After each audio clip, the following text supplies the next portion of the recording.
my friends, and welcome to episode 22 of the Kiss Army Nation podcast.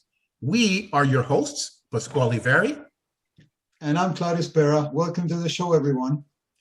So our next guest leaves no doubt that even after, close to 50 years, Kiss is still a relevant band today. Why? Because they're still bringing in fans. And our fan profile today is just that, a young 23-year-old fan named Dominik Cote. Welcome to the show, my friend. Thank you guys for having me. Honored to be here. How's that? 23. How did a 23-year-old get into Kiss, man? What is your origin story? Tell us about it. So let's just say, I have a crazy father Okay.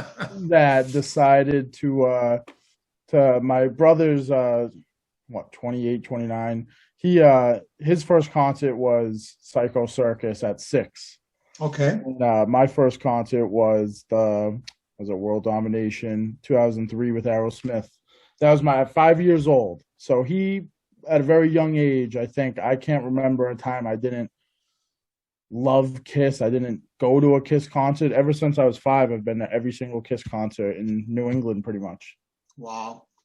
So, I mean, everything. We used to watch the Kissologies religiously. Every CD was Kiss. Everything was Kiss. Everything we did was Kiss related. Going to all the concerts, going to Ace Frehley's concerts, everything. So I had no choice but to love Kiss. There was no exception. Everything he wanted, he got. He wanted me to love Kiss, and me and my brother both are huge fans. So Awesome. Now, we were talking before the show, and you were saying that your first show was the Aerosmith Kiss show, right?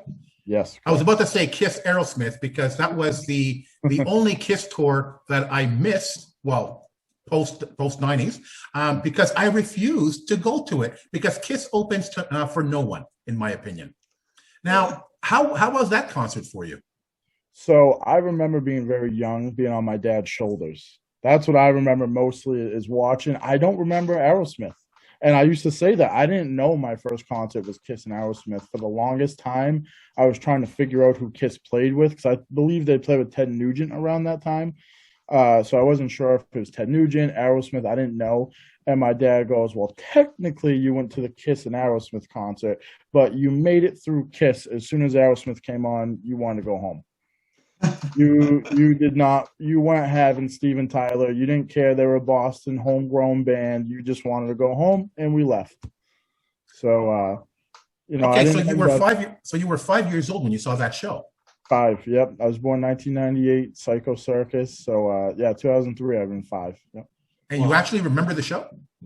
I remember just little bits being on his shoulders. So here, I'll tell you the biggest thing that I remember, and I remembered it my whole life. What actually stuck with me was I remember Peter Criss, because the next year we went, or whenever the next time we went, I said, "That's not the same drummer, Daddy. Who is that? This guy's a little bit skinnier, a little bit younger. That ain't Peter Criss. He's a little bit faster, whatever." I knew it from the start. I knew I saw someone different. That was the major point that I always remembered. I said that in my head. So I did see Peter Criss. And how did you feel about that transition between Peter Criss and Eric Singer? I was just so young that it really, none of this mattered until I got older and I watched more and more of original Kiss because I grew up with, Tommy and Eric. That's all I knew was Tommy and Eric. Right. So, when you start to watch old footage and, the Kissologies, and I mean, we have all the bootleg DVDs, everything. You want to capture that, I wish I could see the original 4. That was the whole thing I always wanted to see was the original 4. And I just knew, from a young age, it's most likely never going to happen. Right. So now that we're talking about, lineups and stuff, which is a great topic, in 50 years, of history, there's no doubt that, sooner or later we talk about different lineups and favorite members and blah, blah, blah. So have you ever met the band? So did you have do you want to tell us about your experiences, meeting some of the members of the band? Yeah, yeah, of course. So I made a goal from when I was, young, maybe 10, 12. I used to do reports in school about Kiss. The biggest thing I wanted to do was meet the original Kiss. Mhm. I wanted to meet Ace, Peter, Gene, and Paul. And I met Ace back in, I was in middle school. I met him at the Worcester Rock and Shock convention, and he played a concert after that in Foxborough. So I met him. He was the first member I ever met. He's my dad's favorite. Our dog right now, we have a Saint Bernard named Ace. So Ace is kind of like a family, family thing. Is we've always loved Ace. So we met. That was a meet and greet.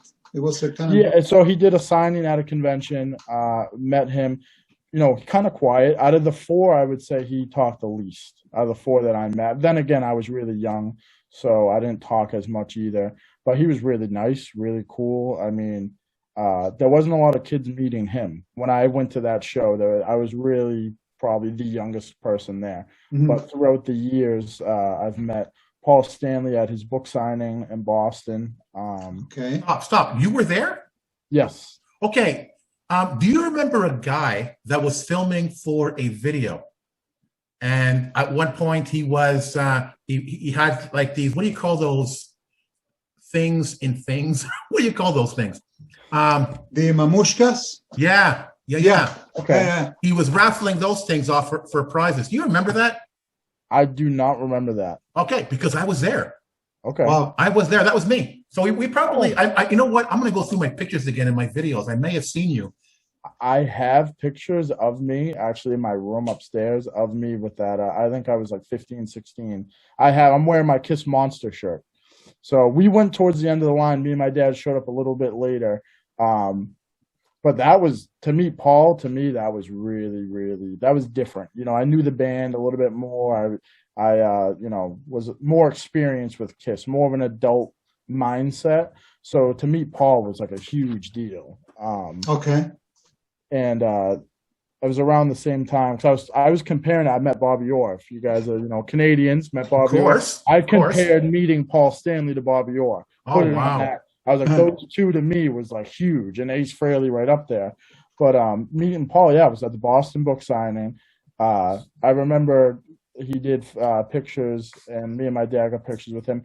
I got to talk to him for a little bit. My dad made some joke that I believe he told him, I think Ace Frehley's waiting for you in the back of your line. Oh, really? What Paul said. Paul goes, good. That's where he should be. Ouch. Oh boy! Boom! Right away. Yeah, that was a good one. Yeah, that was funny. But so I met Paul, and then I met Gene and Peter a couple years ago. I met Gene at Rhode Island Comic Con. I did the VIP. He did the show for a day, signing autographs, and then he did a concert in Providence. So I got VIP for that. I ended up, I met him like 3 or 4 times throughout the weekend. Nicest. He was probably one of my favorite experiences. He remembered me every time I would go talk to him. And I talked to him on a different level. I'm not a musician. I'm a hockey player. Okay. I never grew up wanting to be a musician, but Kiss inspired me in the way as, treating yourself like a business, going after your dreams, and kind of a little bit of professionalism. So I told him that at a very young age, as I got into working and stuff, I ended up working in the school system like Gene, substitute teaching, stuff like that. And I kind of told him, you've prepared me to treat myself properly, how you deserve to be treated. And wow.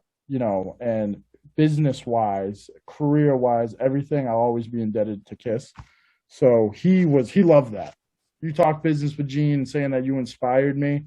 He loved it, and I told him if he ever needs an intern, he can call me. Hardworking kid. So yeah, I had a great time. I went to his concert, and it ended up being a very eventful night. There's a lot of footage circling around. One of the people in the crowd was trying to rush him, because there was something going on. They were giving out a key. I was in the front row, and I was right on the side of the stage where security is. And Gene comes down. He wants to go after the guy, heckling him. I was there. He was up in the balcony. Yes. And Gene was talking a lot during the show. And the guy was screaming, "Stop talking and play music." Mm-hmm. And then Gene got mad at the guy. He wouldn't meet outside, and you just see Gene leave the stage, go down through the aisle, and go outside.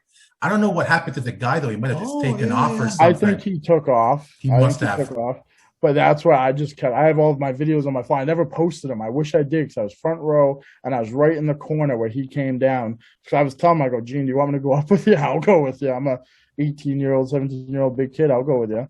But no, that to me was crazy. It was a great weekend. I mean, just to meet Gene and to be able to talk to them. To me, I do a lot of autographs and it's a high buy. That's it. For Gene to take time out of his day and thank you for all the kind words and stuff I had for him. And of course I told him I've been to every Kiss concert since I was 5. So, he appreciated that, appreciate my father. I always bring up my dad because he got me into this stuff. So. And what about Peter? Peter, I ended up meeting like a little after that at a New Jersey Horror Con because I had to complete it. Right. I was like, I'll drive to New Jersey. I mean, I'm one away, so I ended up driving New Jersey. Very sweet man, very nice. Me and my friend talked to him. Another guy, he talks 5-10 minutes. Like he took. Yeah, he's sweet. Yeah, he was a nice guy. I have nothing bad to say about any of the members of Kiss. They were nothing but kind to me, especially when you're younger. To meet these guys can be intimidating and stuff, and we all look at them as like heroes or whatever, and it was just awesome to meet them and have those experiences. Nice experiences, man. Awesome. That's great. Yeah. You know what I find interesting is that different Kiss fans join the Kiss Army at different points in their career, and you came in around the Domination era, Psycho Circus era. You were saying. And, there's fans out there that have been fans since 1974, 75. I've gone to all the Kiss shows, the expos, the Kiss cruises, have met the band throughout, have seen early Kiss in the 70s. Now, how do you feel your experiences differ from fans who have been fans since the beginning? I feel like I grew up in the wrong generation. I feel like I was robbed of that, true experience of seeing Kiss, back in the 70s. Or to be honest, I would love to see every lineup. I'm a huge Eric Carr fan. Okay. As a kid, I loved Eric Carr. He was my favorite drummer with Kiss. But I always prayed as a kid that I would get the chance to see the original Kiss. But, as we know, it's not going to happen. So for me, growing up with Tommy and Eric and stuff, it's still awesome. It's still going to see Kiss. It's definitely different, but then again, it's kind of like I compare it to Star Wars or stuff like that. You have the original Star Wars trilogy that are for fans from the 70s and 80s. You have the 90s and 2000s Star Wars that was for my generation, and then you have the new Star Wars movies that are for the younger kids, and everyone, picks and chooses. Well, I like the originals. I like this era. I like this era. So I think, it's not, as much as I would like to say that I'm a huge original lineup or, strictly original lineup, stuff like that.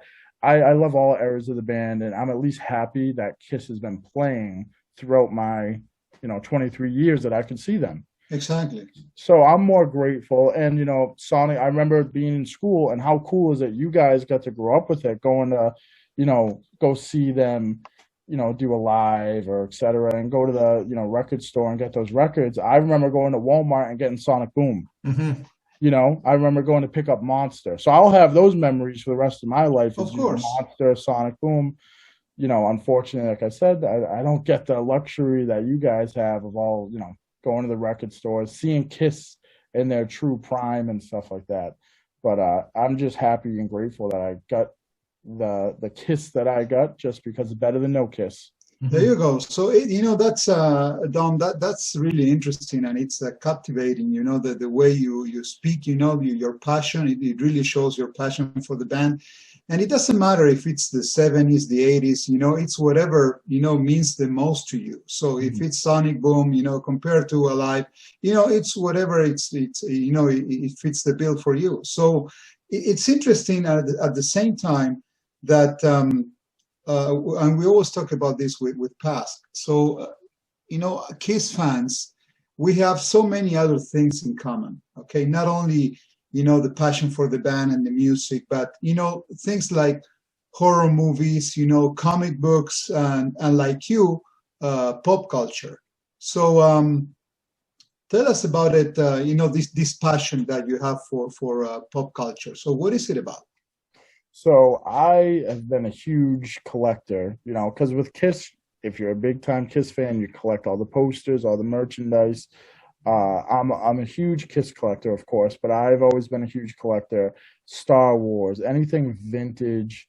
Because I grew up watching those movies. I grew up watching movies around my time and stuff like that. But my dad had me collecting vintage Star Wars toys, collecting Indiana Jones, horror, all that stuff I got into at a really young age. I was talking to one of my friends yesterday, and they were like, "You were allowed to watch Friday the 13th when you were a kid?" I was like, "Every week."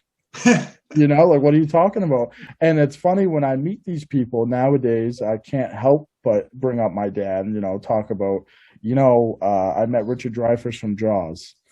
And I told him, I remember being a little kid and going on the Jaws ride at Universal Studios. And he goes, you saw the movie when you were a kid?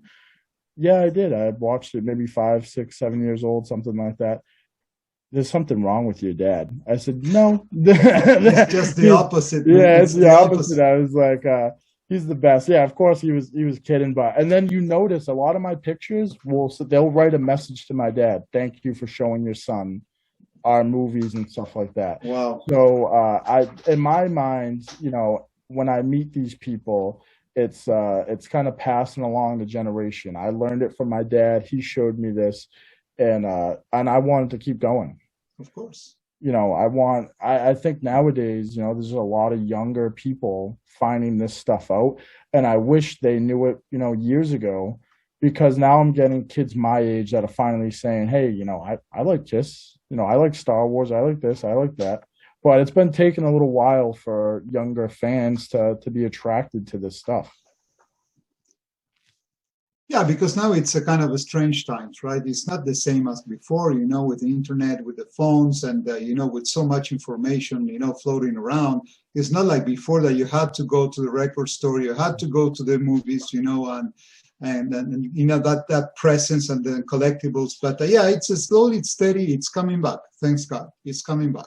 Yeah, it's my dad always says history repeats itself. I mean, look at the bounce back with records. Yeah. I mean, records, the stores are popping up, stores are thriving. Collectibles, I mean, I got a whole glass case down here, a couple of them just full of vintage toys. And I go to the stores now and stuff, I can't even find that stuff. And it's just like too hot to handle. Yeah. And that's where it comes with Kiss. Kiss is, I feel as though all these old bands and stuff, people are discovering them. And it's funny, we're talking about thinking about Kiss, like TikTok, I Was Made for Loving You was one of the trending songs a couple weeks ago. Like, think about that. Then you're going to get a whole new audience. Sure. I work with kids and they're like asking me, don't you like this band, Mr. Dom, and stuff like that? I'm like, yeah, I love them. So yeah, people are finding out about all this stuff and it's awesome. Yeah. Thanks God. But what's the secret though? I mean, like I said at the beginning of the show, Kiss has been around for almost 50 years and still attracting fans.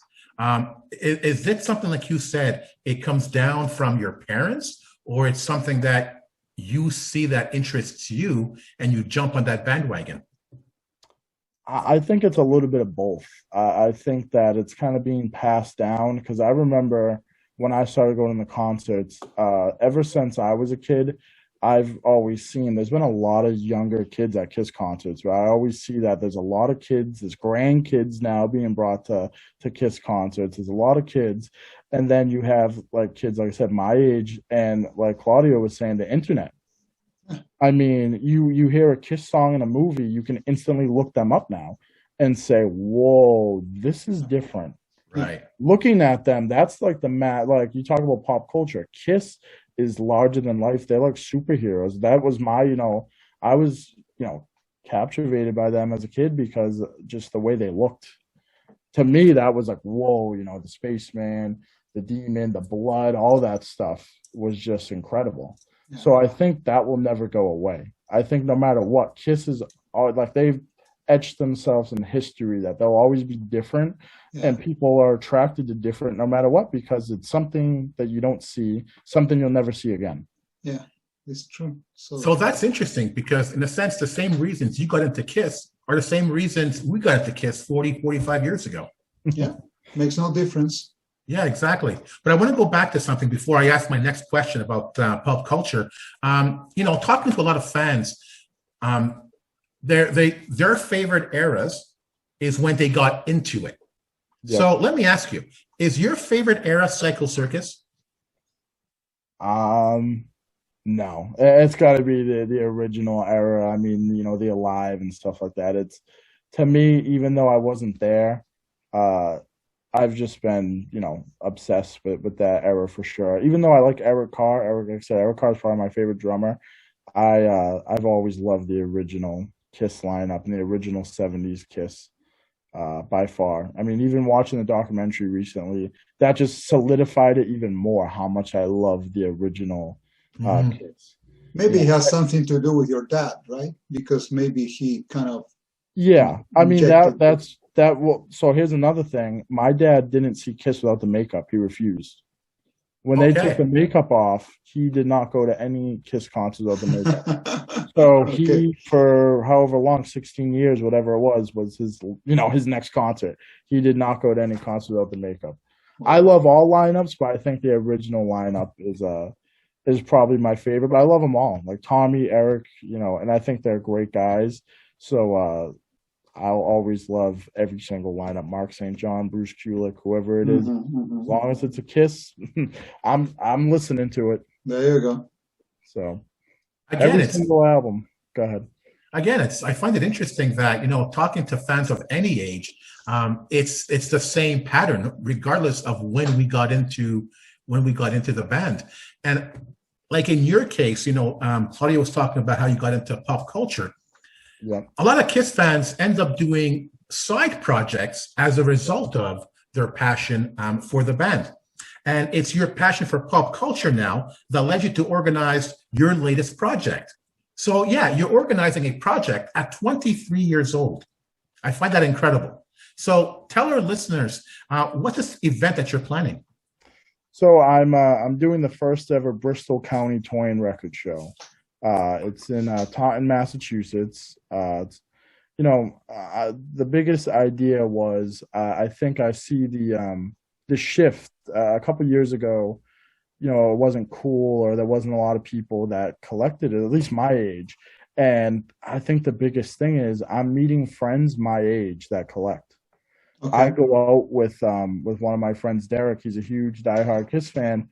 And, we go out and we shop for Kiss records. And we see a lot of younger people doing it right now, especially in Massachusetts, where there's a lot of record stores. There's a lot of great record stores down here that sell metal and rock. And Kiss is always hot down here, always. I mean, you go to the stores and that's what people are looking for. It's either empty or completely full because they're always getting it. So for me and my project would be to kind of take everything that I love and mix them together and do an event, with pop culture, having the records and having toys. Because as a collector, a lot of dealers, vendors, collectors collect multiple things. Like as a Kiss collector, I don't just collect Kiss vinyl. I collect the figures, everything I can get my hand on. Mm-hmm. So I think bringing an event together where, for the most part, it's toys and comics. I think records have crept up and music memorabilia into the scene. Because for years, I would go to toys shows and stuff like that, and there may be one record dealer there. Right.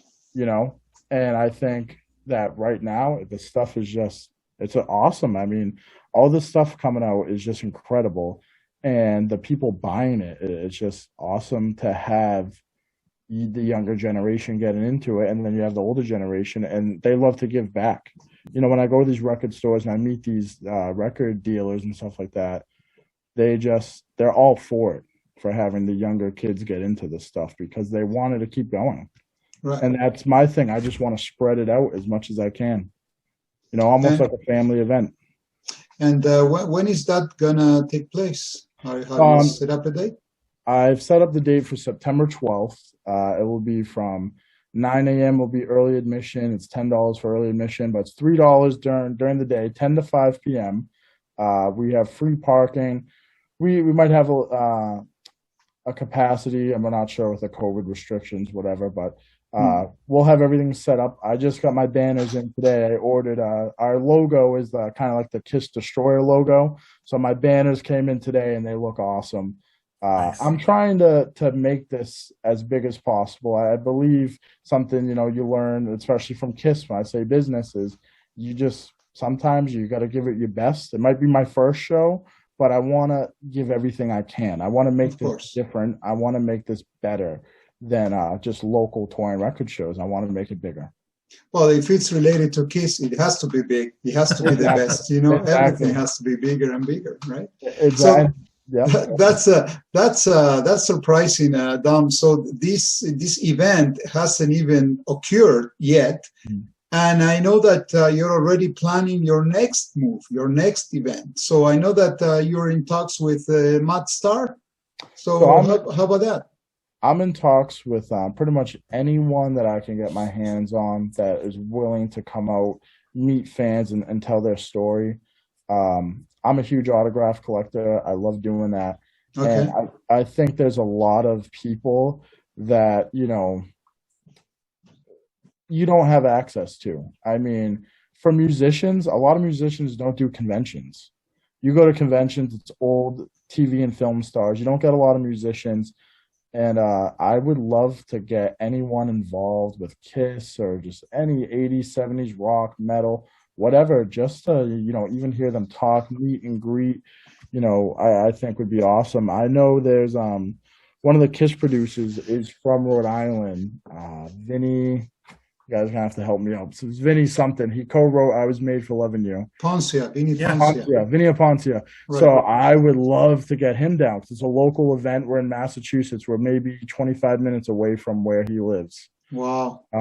And I think it would be incredible for any local, celebrities, whatever you want to call them, to join the event. So I'm kind of reaching out. I've talked to some Star Wars actors that I have connections with from my past, and I just want this to grow. And I think no matter what, the much as this grows, I want guests there from, music and TV and film. Mm-hmm. Awesome, man. So wait a minute. So is this part of the same event you were talking about in September, or is this another event that you want to organize?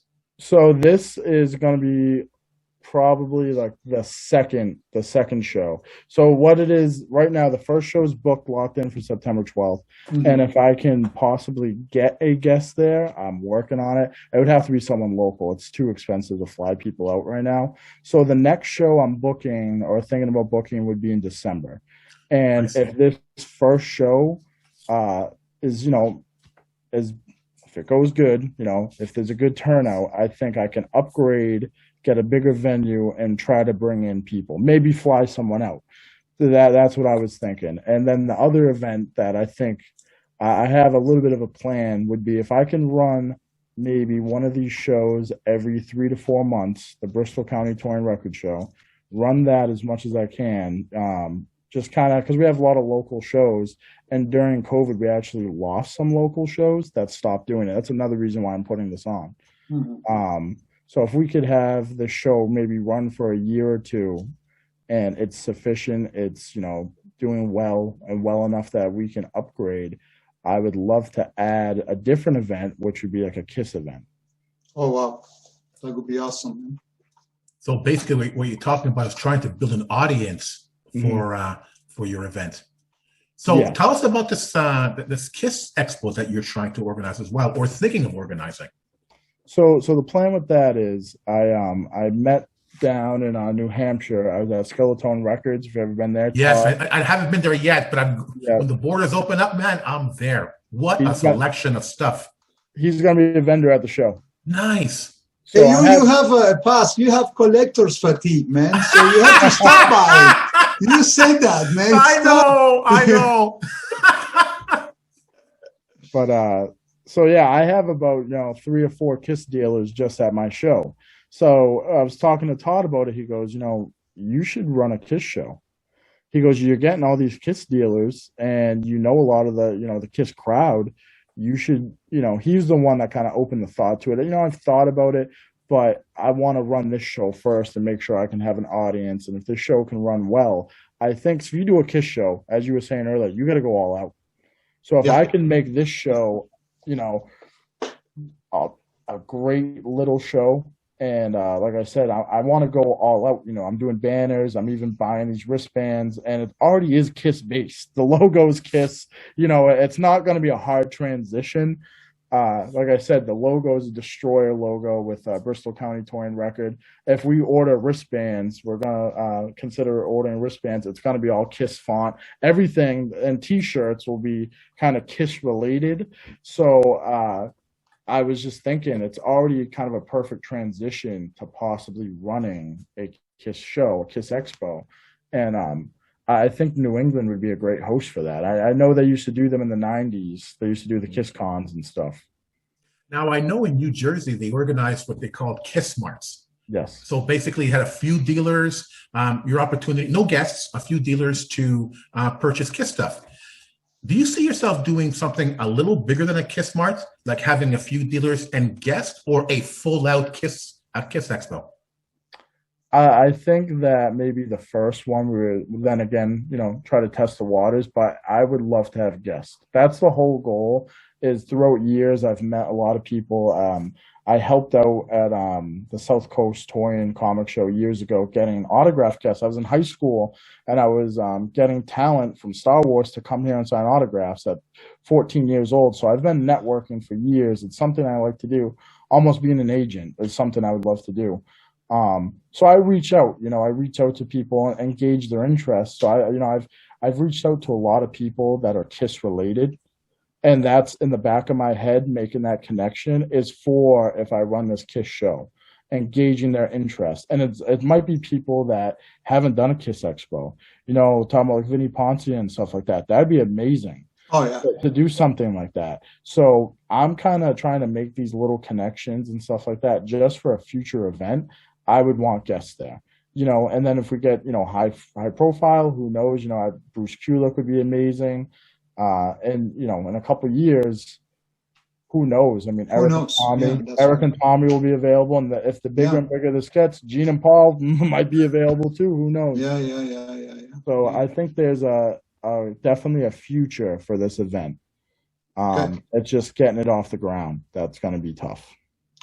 So Don, let me, as you're talking to us, and this is, becoming so interesting, and I hope the audience is getting captivated by all of this.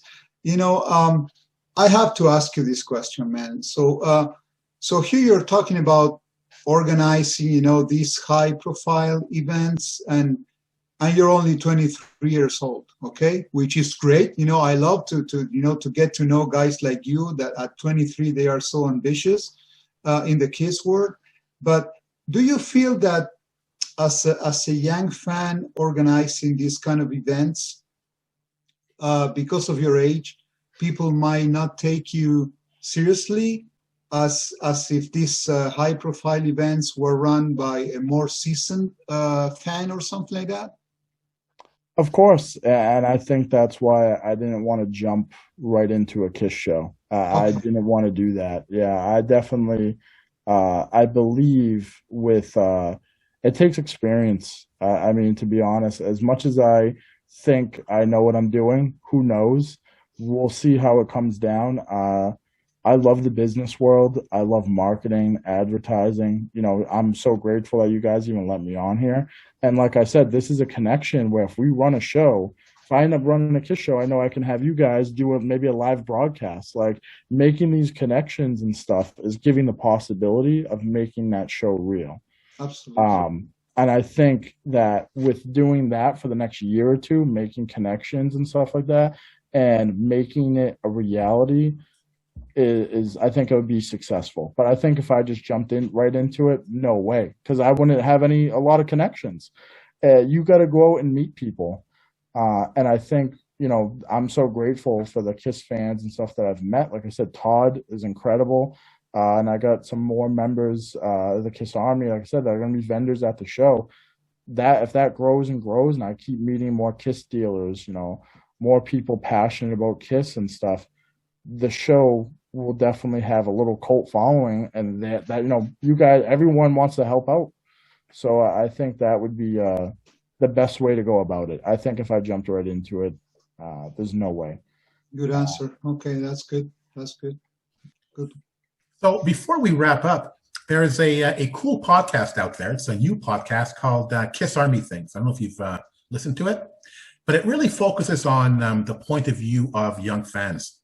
So, the theme of this podcast, as a young fan yourself, who seems to be very ambitious, and you have a lot of these ambitious plans for these projects that you want to do. As a young fan yourself, what would you like to tell other young fans out there? Spread it. Keep it going. I think at the end of the day, you don't want this stuff to die. You see it with bands that don't perform and stuff nowadays. As much as as popular they could be on TV and stuff like that, being able to still have the chance to go see Kiss or Ace Frehley, do it. I mean, that's where when you guys asked me the question about meeting the band, that was like a no-brainer in my head, because in my head it's like, now or never. And I think young fans should take advantage of every opportunity they have with Kiss. If you're debating going to see them or Ace Frehley's coming to town, just do it. Enjoy it, because at the end of the day, I'm going to miss not going to see Kiss. I'm going to miss the fact that I can't go see them anymore, something like that. For me, it's become a family tradition. Me, my dad, my brother, and my dad's friend go every single year. So, it's a piece of your life, piece of my childhood that I won't have anymore, just like all you guys. It's the same for me. So my biggest thing is, just keep rocking, just keep loving it. Take every opportunity you have. You gotta take hold of it and just enjoy it, because you don't know how long stuff lasts. You see, today ZZ Top's bassist passed away. Yeah, I know. For me, it's like I'm honored that I got to meet Kiss. Yeah. I'm honored. So I think everyone should just take. So, Dom, you touched on a very kind of interesting topic, which is the end of the road. So we're the band is coming to an end. They keep announcing that for different reasons. The band it's calling Squid. So how do you feel about that? So do you think that not having Kiss around playing or touring will actually slow down activities from fans, events like the ones that you're planning to do? Do you think that things are going to start to fade away? I don't think so. I think that there's too many diehards and stuff like that. But I think that these events will become more important. Okay, just the opposite. That's what I think. I think that's why I'm interested in doing the event, is because, as you were talking about, the message to young fans and stuff, you want Kiss to keep growing. Kiss will always keep growing if you have these new events and stuff like that. And they're talking about doing stuff with Netflix. Any of that stuff will help grow. They'll be interested if they stay in the public's eye, and having these events that could create new fans and bring in new fans, I think is going to be incredible. Even to have members of the Kiss Army and stuff being there telling their stories, and members of Kiss would be incredible. And I don't think Kiss will ever die or slow down, but I think those events will become more important. Awesome, man. Awesome. We're so happy that to having the show, and I just wanted to thank you for joining us on the Kiss Army Nation podcast. I think it was really, really interesting, and our listeners will definitely appreciate your perspective. So thanks a lot. Pass on to you, my friend. I definitely agree with that, and I think today's episode shows that I think it's proof that the future of Kiss, keeping the Kiss alive after they call it quits, I think lies with the young fans. Young fans like you, Dom, are going to keep the spirit of Kiss alive after the end of the road. So again, on behalf of Claudio and I, such a pleasure to have you on the show. So, to the KISS Army, thank you so much for listening. We hope you enjoyed this episode. And remember, never stop rocking. Take care, everyone. Ciao, bye-bye. Bye, guys.